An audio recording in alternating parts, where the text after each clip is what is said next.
73 ساڵ بەسەر دامەزراندنی یەکەمین کۆماری کوردستان لە خۆرهەڵاتی کوردستان تێپەڕ دەبێت کە کۆمارێکی خودموختاری دیموکراتی کوردستان بوو.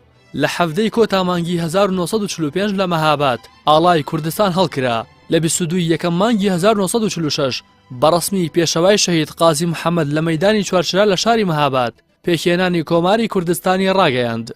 لە 11 شوباتی 1946 یەکەم کابینەی وەزیران لە ڕێگەی ڕۆژنامەی کوردستانەوە بڵاو کرایەوە کە 14 وەزیر بوون و حاجی بابەشێخ سەرۆکاتی حکوومەتەکەی مەهابادی دەکرد.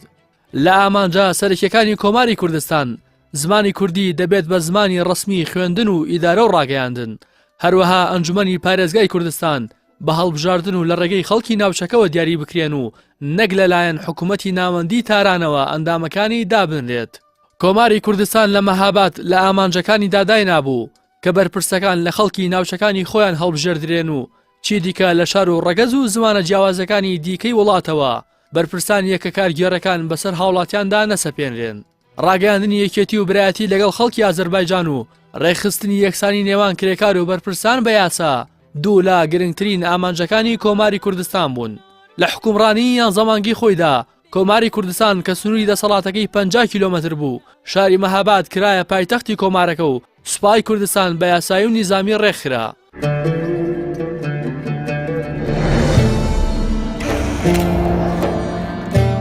گەرچی کۆماری کوردستان لە مەهاباد تەمەنی تەنیا 10 مانگ و 25 ڕۆژی خایاند بەڵام خزمەتێکی بەرچاوی کرد. چەند ڕۆژنامە و گۆڤارێک بە زمانی کوردی دەرچوون و خوێندن لە قوتابخانەکان بە زمانی کوردی دەستی پێکرد. زانایانی ئاینی بە سۆرەکاتی پێشەوا قازی محەممەد ڕۆڵی سەرەکیان لە گەشەپێدانی کۆمارەکەدا بینی و ئاینی پیرۆزی ئیسلام بە بنەمای سەرەکی کۆمارەکە دانرا. لە سەرەتای دروستبوونیاندا یەکێتی سۆڤێتی ڕووسیا پشتیوانی دامەزراندنی کۆماری کوردستان و ئازەربایجانی کرد، بەڵام دواتر بە سەودایەکی نەوتی یەکێتی سۆڤێت پشتی کردە هەردوو کۆمار و بەو هۆیەشەوە محەممەد ڕەزا پەهلەوی پاشای ئەو کاتی ئێران هێرشەکانی بۆ سەر ئەو ناوچانە دەست پێ کرد و لە سەرەتادا کۆماری ئازەربایجانی داگیر کردەوە.